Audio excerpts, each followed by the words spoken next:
Hello दोस्तों, नमस्कार। आज की इस वीडियो में हम बात करने वाले हैं। ये वीडियो उन लोगों के लिए है जो कि दाखिला खारिज कराना चाहते हैं या फिर वो जानना चाहते हैं कि दाखिला खारिज हुआ है कि नहीं हुआ है कंप्लीट। ठीक है, इसी के साथ में अगर वो किसी भी जमीन का ये देखना चाहते हैं जो आप खरीद रहे हैं, ठीक है, तो उसका दाखिला खारिज पहले से हुआ है कि नहीं है। ठीक है, और इसी के साथ में वो जमीन किस तरह की है। ठीक है, यानी कि उसमें कोई विवाद तो नहीं है। तो इस तरीके की जानकारी जानने के लिए आपको क्या करना होगा, सब कुछ एक ही वीडियो में पता चल जाएगा। ठीक है, तो चलिए इस वीडियो को शुरू से लास्ट तक देखिएगा, क्योंकि ये वीडियो बहुत ही ज़्यादा महत्वपूर्ण है।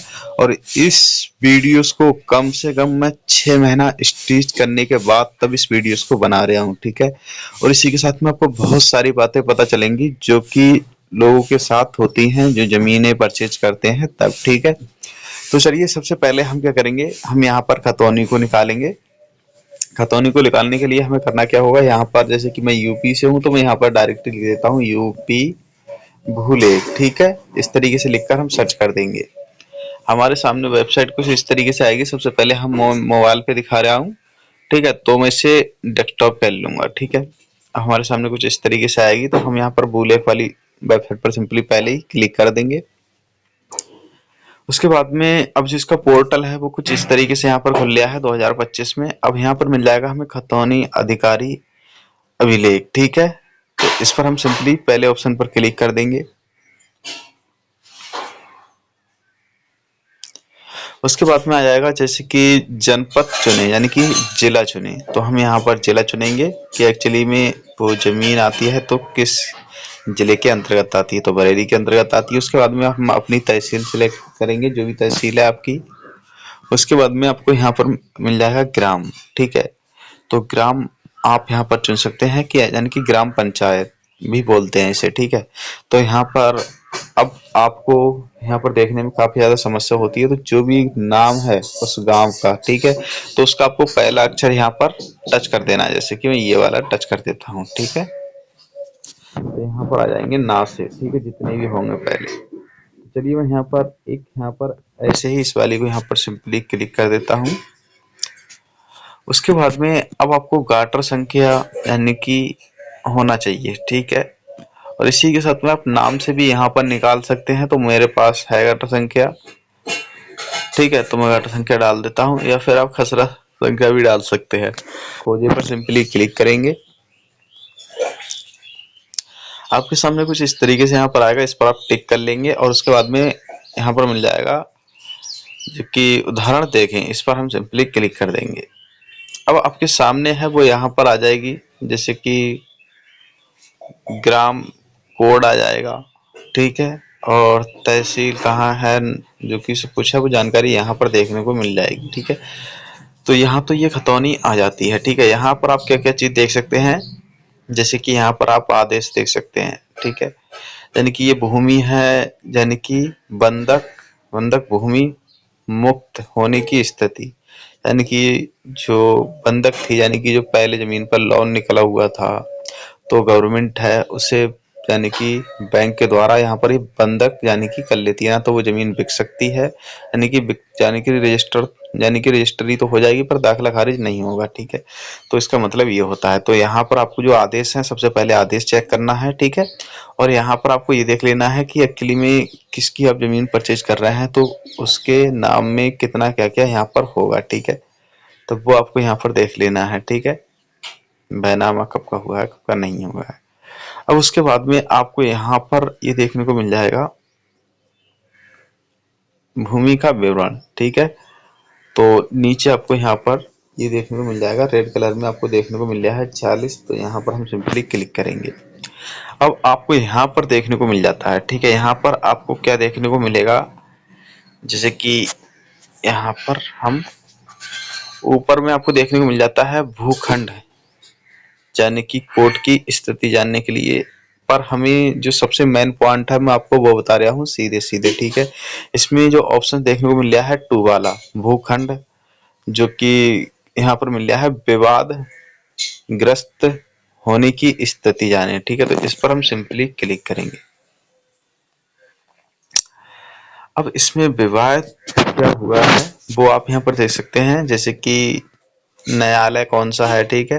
तो यहाँ पर देख सकते हैं उप जिला अधिकारी, यानी कि ये जिला से है और जिला स्तर से यहाँ पर ये यानी कि कोर्ट के द्वारा यहाँ पर ये किया गया है, ठीक है। उसके बाद में आ जाता है न्यायालय तहसीलदार, ठीक है। तो यानी कि ये तहसील से किया गया है। अब इसमें आप देखेंगे, जैसे कि मैं पहले वाला ही यहाँ पर ऑप्शन सिंपली क्लिक कर लेता हूँ। यहाँ पर आप ये देख सकते हैं कि एक्चुअली में धारा कौन सी लगी है, ठीक है। और यहाँ पर यानी कि विवादी कौन है और प्रतिवादी कौन है और पंजीकरण की स्थिति कब है, यानी कि ये डेट है वो कब यहाँ पर पंजीकरण की गई है और उसके बाद में निरस्त कब किया गया है, ठीक है। उसके बाद में आपको यहाँ पर मिल जाएगा विवरण, देखें इस पर आप सिंपली क्लिक करेंगे। हुआ है आदेश दिनांक, तो वो हुआ है यहाँ पर 16 अक्टूबर 2018, ठीक है। तो यहाँ पर आदेश का ये ऑप्शन देखने को मिल रहा है, इस पर हम सिंपली क्लिक कर देंगे। अब जो पीडीएफ फाइल हमें मिलेगी वो इसमें हमें देखने को मिलेगा ओरिजिनल की एक्चुअली में हुआ क्या है, ठीक है। इस पर हम सिंपली क्लिक कर देते हैं। तो आप यहाँ पर देख सकते हैं ये निरस्त कर दिया गया है, ये दाखिला खारिज नहीं हुआ है कंप्लीट, ठीक है। तो अब दाखिला खारिज होगा तो उसमें क्या क्या देखने को मिलेगा वो भी चलिए मैं आपको बता देता हूँ। मैं यहाँ से इसे सिंपली बैक कर देता हूँ। यहाँ पर आ जाता है 5वां वाला ऑप्शन, इस पर हम सिंपली क्लिक कर देते हैं। तो वो पीछे हमने देखा था, अभी तक हमें ये देखने को नहीं मिला है कि इसका जो दाखिला खारिज है वो कंप्लीट हो गया है, ठीक है। हम इस पर सिंपली आदेश पर सिंपली क्लिक करते हैं और आप ये देख सकते हैं ये है कंप्लीट हुआ हुआ, ठीक है। जैसे कि देख पा रहे हैं, तो इसमें सब कुछ बताया गया है कि जो अर्जी है ग्राम नरखेड़ा जो भी है दी गई है, ठीक है। और यहाँ पर ये बताया गया है तहसील मीरगंज, ठीक है, जिला बरेली, और किस वर्ष में हुआ है, किस यानी कि रकबा नंबर क्या है।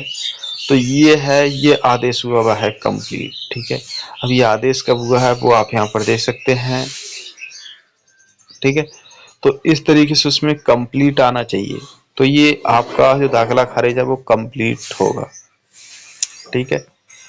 अब काफी लोगों को ये पता होगा कि निरस्त निरस्त वहां से देख लेते हैं, तो ऐसा कुछ नहीं होता है। देखो देख पा रहे हैं नंबर 8 तहसीलदार, ठीक है। अब ये तहसीलदार के द्वारा किया गया है। अब ऐसे में अगर आपसे कोई वकील ले लेता है और वो आपकी फाइल है वो कोर्ट में लगा देता है, ठीक है, दाखिला खारिज के लिए, तो आपको यहाँ पर ही देखना है। जैसे कि मैंने आपको बताया, तो आपको वहाँ यहाँ पर आपको पेंडिंग देखने को मिल जाएगा और यहाँ पर डेट देखने को मिल जाएगी किस डेट में आपकी जो फाइल है वो लगाई गई है, ठीक है। और उसके बाद में किस डेट यानी कि जो लास्ट डेट है वो आपको क्या मिली है वो आप यहीं से ही देख सकते हैं। और किस डेट में यहाँ पर यानी कि आपका दाखिला खारिज करने की जो अर्जी है वो दी गई है और सुनवाई है वो कब की है, ठीक है, दिनांक की। तो उम्मीद करता हूँ आपको समझ में आ गया होगा यहाँ पर। और फिर भी आपके मन में कोई सवाल है तो मुझे नीचे कमेंट सेक्शन में बता सकते हैं। तो इस तरीके से आपकी अर्जी लगती है और उसके बाद में जो तारीख होती है वो लगती है और उसके बाद में आपकी जो दाखिला खारिज होता है। कई बार ऐसा होता है कि आपसे पैसे ले लेते हैं वकील और उसके बाद में वो आपकी जो फाइल है वो नहीं लगवाते हैं दाखिला खारिज के लिए, ठीक है। तो उसके बाद में वो आपसे बातें बताते रहते हैं कि ये हो जाएगा, कि 1-2 दिन में हो जाएगा, कि बस हो गया, आपको टेंशन लेना नहीं है। इस तरह की बातें बहुत सारी बता देते हैं, ठीक है। पर एक्चुअली में हमें तभी यहाँ पर रुकना होता है क्योंकि कई बार ऐसा होता है कि हमें पैसे देने के बावजूद भी काम नहीं होता, हमें खुद से करवाना होता है, ठीक है। तो इस वजह से इस चीज को मैंने सोचा क्यों ना इस पर एक वीडियो बनाई जाए। और इस तरह की वीडियो है अभी तक यूट्यूब पर अवेलेबल नहीं है पूरी तरीके से कंप्लीटेड, ठीक है। तो उम्मीद करता हूँ वीडियो आपको अच्छी लगी होगी और वीडियो जरा सी भी अच्छी लगी दोस्तों वीडियो को लाइक जरूर कर देना और आप कहाँ से देख रहे हैं वीडियो को ये भी बता देना।